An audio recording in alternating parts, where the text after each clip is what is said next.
यहां के नेता बाबूलाल जी कहते हैं कि सरकार गिरा दो, सरकार बदल दो। अमित शाह जी ने स्पष्ट रूप से कहा, भाई सरकार ऐसे नहीं गिरता है, जनता के द्वारा चुना हुआ ये सरकार है, इसको कैसे हम गिरा दें। लेकिन ये लोग लोमड़ी जैसा एकदम टुकुर टुकुर बैठा हुआ है कि ये उतरेगा, हम लोग जाके बैठे। राजनीतिक मैदान में तो अब ये लोग भूल गए, अब इनका बस की बात नहीं है राजनीतिक मैदान में हमारे समक्ष आके खड़े हो पाए। तो अपने संस्थाओं का दुरुपयोग करो, चाहे महामहिम का हो, चाहे और भी संवैधानिक संस्था हो, ईडी सीबीआई के माध्यम से। खैर कोई बात नहीं, हम लोग घबराते नहीं। हम लोग नेतृत्व करता है इस राज्य का आदिवासी, दलित, पिछड़ा, अल्पसंख्यक लोगों का, जिसका अपना जेबे फटा हुआ, उससे क्या हम लेंगे बताओ। हम व्यापारियों का जनप्रतिनिधि नहीं है, हम गरीब पिछड़ों का जनप्रतिनिधि है। ना गांव में योजना जाता था, ना सरकार की आवाज, ना सरकार का दया दृष्टि, कभी भी नहीं। लेकिन आज दिन बदल गया है। आज पदाधिकारी गांव भी जाएगा, योजना भी जाएगा, और उसको देखने के लिए मुख्यमंत्री भी जाएगा। खैर ये जो बोलते हैं वो करते नहीं है। बहुत सारा बात था, 15 करोड़ ये आएगा, वो आएगा, सबके खाते में 15 लाख की कितना लाख जाएगा, ये सब सुने थे ना जी। किसी का आया नहीं। बड़ा तरीका से इन लोगों ने गरीबों का थाली से पहले सब्जी निकाला, दाल निकाला, चावल भी निकल गया, अब खाली थाली लेके बैठा, वो भी थाली किसी दिन लेके चला जाएगा। अभी बजट आया है, बजट में गरीबों के ऊपर जो सबसे कारगर योजना मनरेगा था उसमें घटा दिया। अजीब हालत है यार। क्या कानून का पाठ पढ़ना इन्हीं को पता है, बाकी किसी को नहीं पता देश में। जो कानून हम बनाते हैं वो असंवैधानिक, वो कानून कर्नाटक बनाता है वो संवैधानिक हो जाता है। वाह क्या बात है।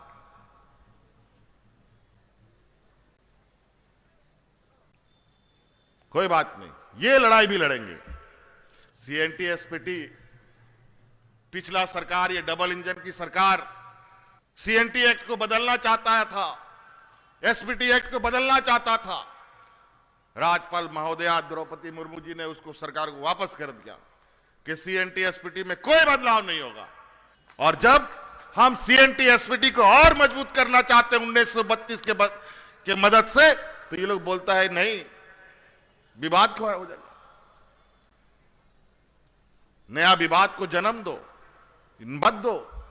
नया विवाद का आदिवासी, दलित, पिछड़ा अपना हक अधिकार जब मांगता है तो उसको विवाद ही लोग संज्ञान देता है। जब हम अधिकार की मांग करेंगे तो असंवैधानिक है, हम अलग राज्य का मांग करेंगे तो असंवैधानिक है। लेकिन ये लोग हमारा गरीबों को आवास देने का आवंटन जब नहीं देगा तो वो संवैधानिक है।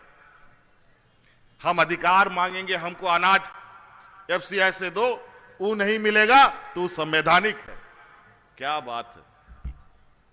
ये लोग जब डबल इंजन का सरकार था, 11 लाख राशन कार्ड इन लोगों ने गरीबों का नाम राशन कार्ड से हटा दिया।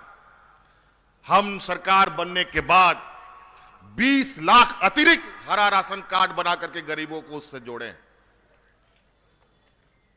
और जब हम उसके लिए राशन खरीदने के लिए भारत सरकार को बोलो कि हमको अपना सरकारी दुकान से राशन खरीदने का अनुमति दो, तो अनुमति नहीं मिलता है। ये उसके लिए संवैधानिक है, हमारे लिए असंवैधानिक है। और अंतोगतवा इन लोगों ने हमें हरा राशन कार्ड के लिए राशन नहीं दिया, और आज हमको यह निर्णय लेना पड़ा कि बाजार से महंगे दर पर राशन लेकर के गरीबों को बांटने का काम करना पड़ रहा है।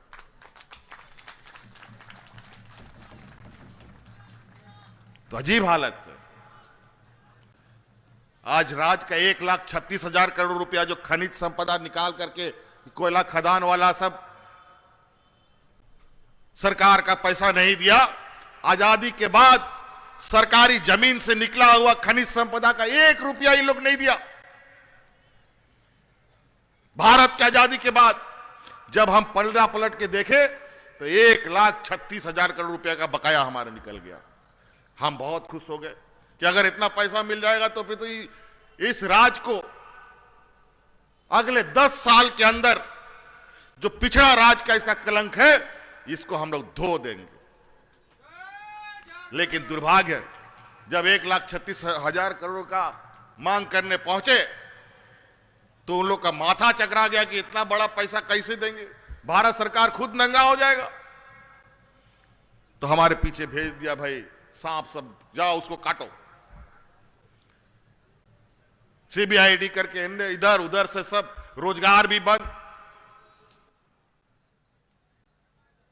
आज जिस तरीके से राजनीतिक मैदान में, तो अब ये लोग भूल गए, अब इनका बस की बात नहीं है राजनीतिक मैदान में हमारे समक्ष आके खड़े हो पाए।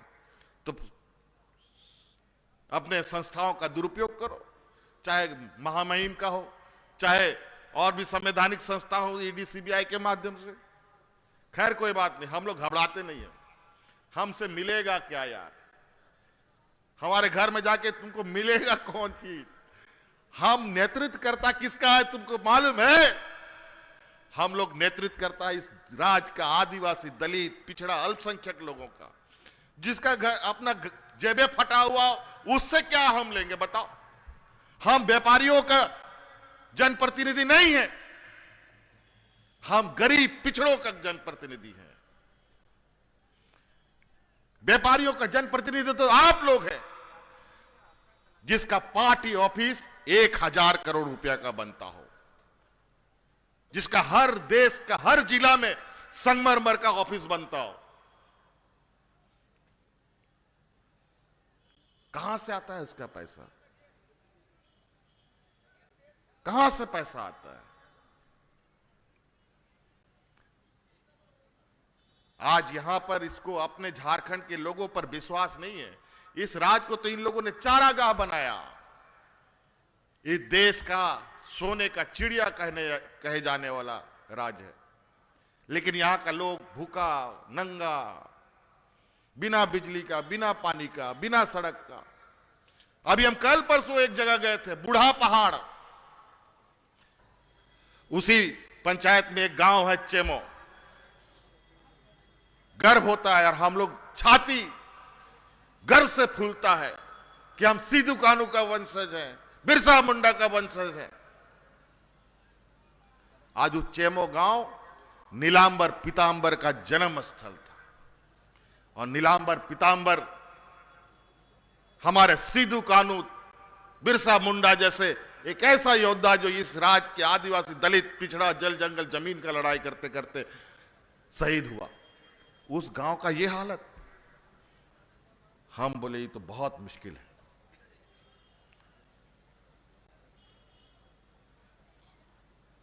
तब हमने संकल्प लिया, उसी दिन हम इन लोग को बोला, पूरा गांव वाला आया था कि शिबू सोरेन का बेटा आया है, जरा देखें कैसा दिखता है।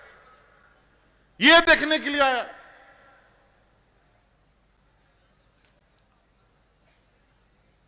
हम लोग बैठ के खाना वाना खाए और हम उन लोग को आश्वस्त किए 6 महीना का हमको समय दो, ये दोनों पंचायत में सड़क भी जाएगा, बिजली भी जाएगा, पानी भी जाएगा, स्कूल भी रहेगा, और सबका घर घर में रोजगार भी देंगे।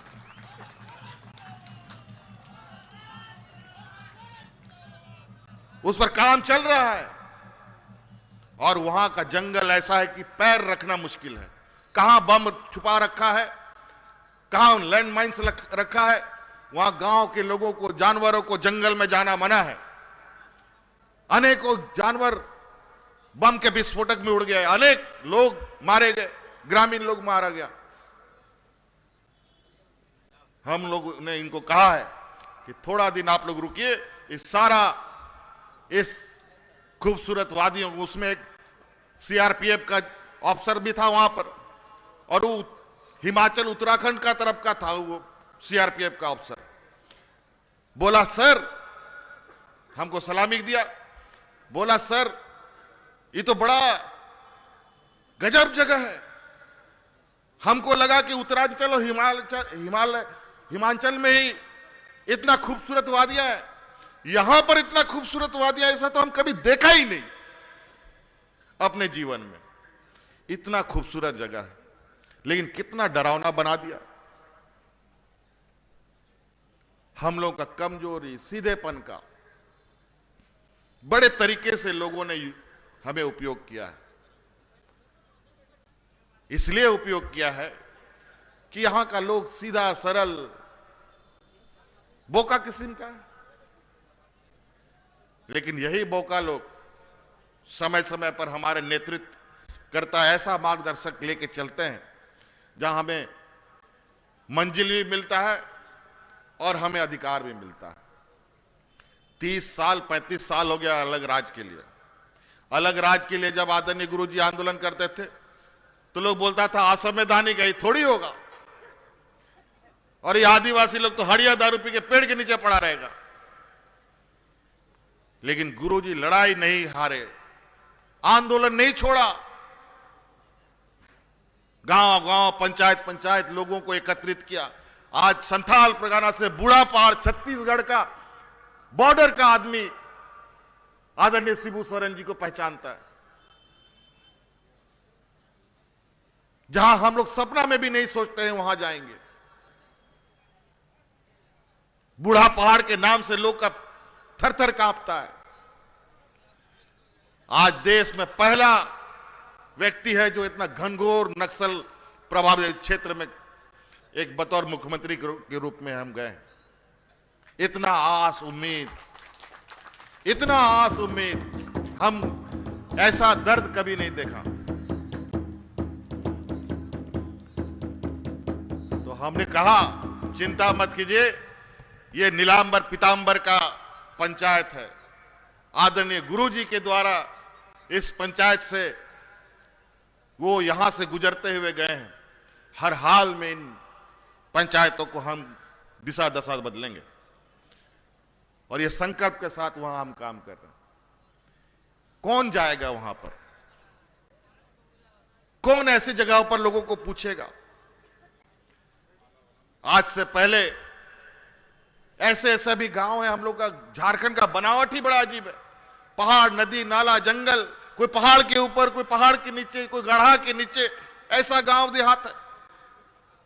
और अफसर लोग तो एकदम बाबू साहब, ऑफिस से बाहर नहीं निकलना, ना वो गांव में योजना जाता था, ना सरकार की आवाज, ना सरकार का दया दृष्टि, कभी भी नहीं। लेकिन आज दिन बदल गया है। आज पदाधिकारी गांव भी जाएगा, योजना भी जाएगा और उसको देखने के लिए मुख्यमंत्री भी जाएगा।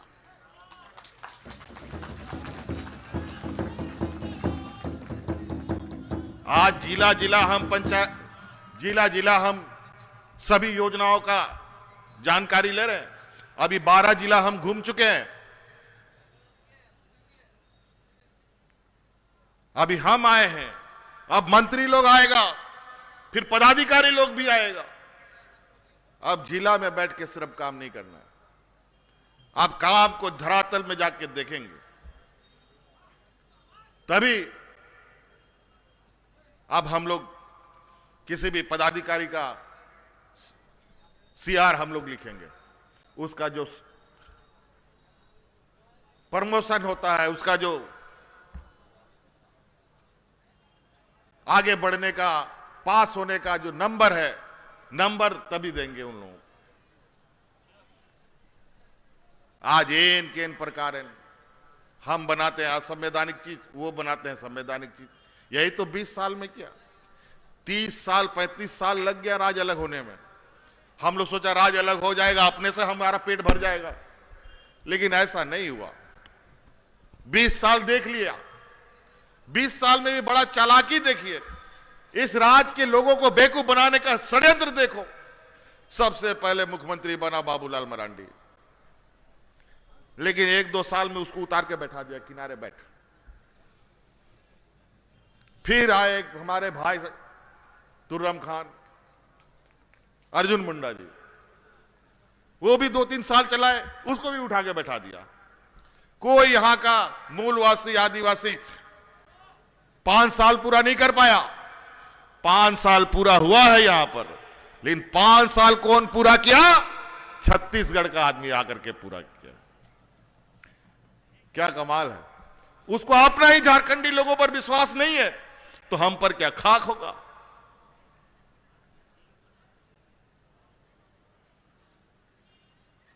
अपना लोगों को भी 5 साल पूरा नहीं करने दिया तो हमको क्या ये लोग पूरा करने देगा क्या?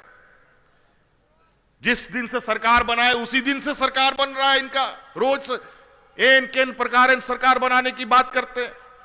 अभी तो अमित शाह जी आए थे चाईबासा में, उन्होंने भरी मन से कहा कि यहां के नेता बाबूलाल जी कहते हैं कि सरकार गिरा दो, सरकार बदल दो। अमित शाह जी ने स्पष्ट रूप से कहा भाई सरकार ऐसे नहीं गिरता है, जनता के द्वारा चुना हुआ ये सरकार है, इसको कैसे हम गिरा दें। लेकिन ये लोग लोमड़ी जैसा एकदम टुकुर टुकुर बैठा हुआ है कि ये उतरेगा हम लोग जाके बैठ जाएंगे। होना है 20 साल ये लोग मखमल का गद्दा में सोया है, आप ये लोग उठा करके हम झाड़ी में फेंक दिए हैं। पत्थर तो लगेगा ही, कांटा तो चुभेगा ना।